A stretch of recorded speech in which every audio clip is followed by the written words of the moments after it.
Alright, hello, welcome. Thank you for joining me. My name is Bjorn, and today we're going to go ahead and take a look at the first of the archetypes from my Templar homebrew for Dungeons & Dragons 5e, that being the Apostle. This is the easiest, the simplest of the archetypes to follow. It's essentially a heal bot.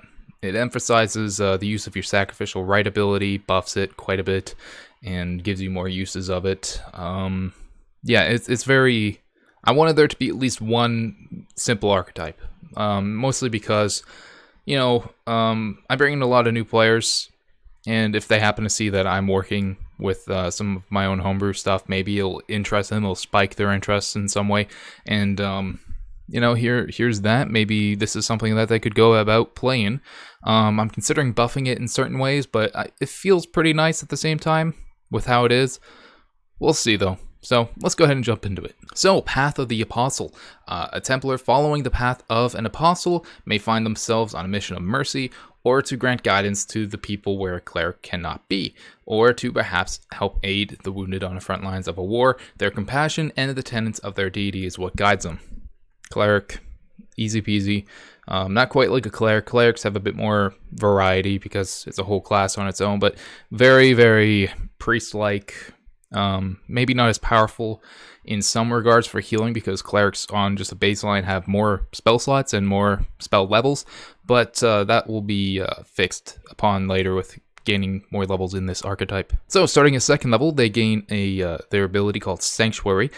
This is where it's going to be very uncommon to other classes and archetypes. Second level, I didn't want to give something that drastically changed from first level. There's no transition between first and second, and all of a sudden, you're this apostle. No, I wanted it to be a little bit down the road, but at the same time, I wanted to put you on that path to how there's going to be 2 cantrips in this case and 2 skills that are going to be bumped up to expertise.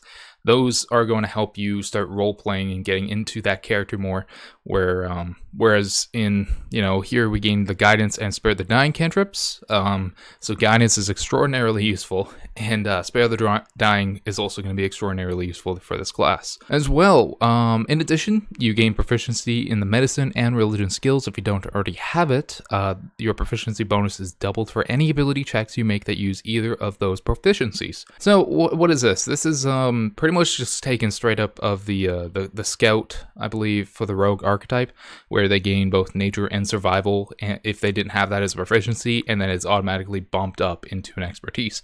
I felt like that would be an okay thing to give to this class, to every class, because I really wanted to emphasize that these individuals, they have a place within the organization, their order, and they're fucking good at it, and that's what they're really, really good at. And then, that'll involve... they have to go out to, say, the lore keeper in order to find out information on things. It encourages interactions between the individuals, that kind of idea. As well, at the same time, this also allows players, instead of, say, you wanted to go down the path of the Apostle beforehand. Maybe beforehand you would have picked Medicine and Religion because it would best fit that roleplay, which I feel it would. But now with this, at first level, you can go ahead and select any of the other skills that are presented there. Alright, and that's enough with the second level ability. So at 6th level, we go ahead and gain the Hand of Light ability. So with this, at 6th level, you've learned to extend yourself beyond your physical body to reach out to others. Your sacrificial right now has a range of 40 feet, but must be in line of sight. As well, should a die roll for the maximum amount of healing, it will not consume a use of your hit dice. So it's pretty straightforward. You can heal it's essentially a more powerful healing word, but so this has an increased range, and then also with the side effect of if you happen to roll an 8 or whatever your hit dice is, the maximum of it, you're gonna go ahead and not burn that hit dice. I decided to put it on an 8 instead of a 1 because I wanted to reward, good rolls and not reward, oh, you rolled a 1, so you do shitty healing, but you gain it back. Like, that could make sense, but either way, mechanically, it's the same. It's a 1 in 8 chance that you don't burn up that hit dice. So I am also considering here to add in, if people feel like this class isn't quite enough or enough of a healer, I was considering adding in with the Hand of the Light feature to add in, you can use your modifier per dice rolled, your wisdom modifier, per dice rolled.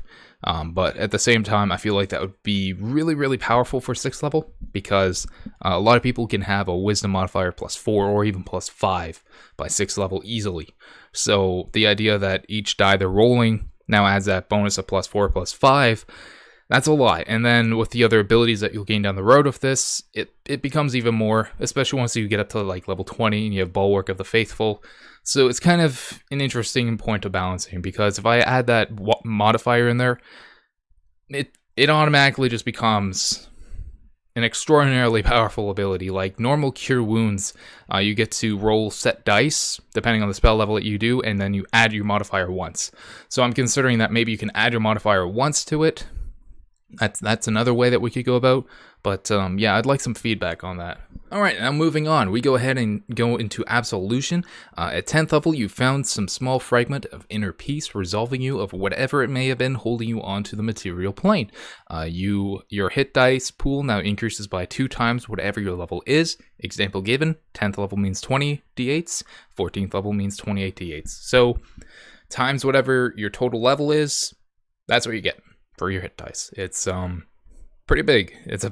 You have a very big fucking pool of hit dice that you can pull from. But it's mostly here just so that it can really emphasize the usage of your sacrificial hand, and that you don't feel so reluctant to not using that ability because you only have a 1 in 8 chance to not burn up a die, but now you have a huge hit dice pool. Yeah, there we go. Sorry, English is hard apparently. In addition, there's a necessary change that I had to make here, and it's in the updated 1.1 version that I have in Discord.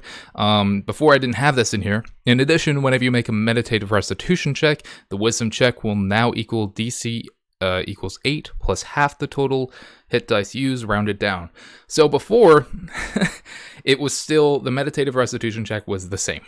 So with this insane increased hit pool dice pool, by level 10 you could be making a DC 28 check, and that felt broken. You're never going to be able to make that at level 10.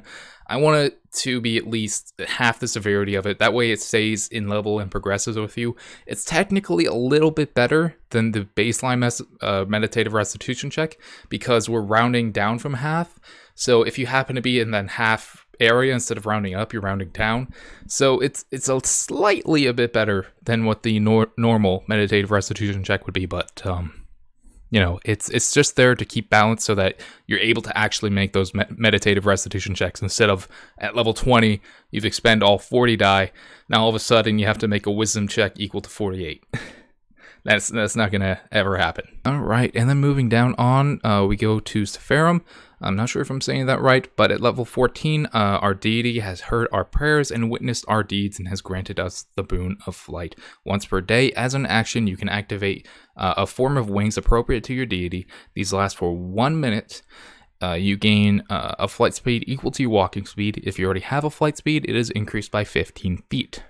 So I felt that flight was it's insanely important in D&D, especially at later levels, because, flying around helps out a hell of a lot, and is very broken for lower levels.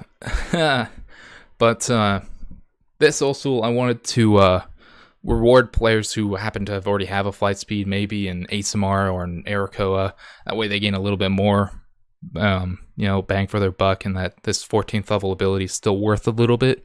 It's not worth too much if you already have a flight speed, because 15 feet isn't too much, but it's there. That was a pretty simple archetype, yeah? Like, you're just a heal bot. You have a huge hit pool of dice that you can use, hit dice, pardon me, and you have a longer range that you can heal people at. You have a good chance at recovering the hit dice that you didn't even need to expend them. Simple, easy. I feel like it's a bit underwhelming, though. I will say again, it mostly comes down to the Hand of Light. I'm trying to figure out how to buff it more appropriately, where I can maybe increase the healing or give some other effect towards it. But for now, I can't think of something. If I do, there will be a document specific to the Apostle in the same channel as my Discord, with an update for it, and it will be explained in that. But until then, thank you very much for watching. I hope you've enjoyed. I hope that this helped with the understanding of this class, and Oh, I really hope you get to go ahead and have some fun with it in the future. But yeah, have a good one. Bye bye.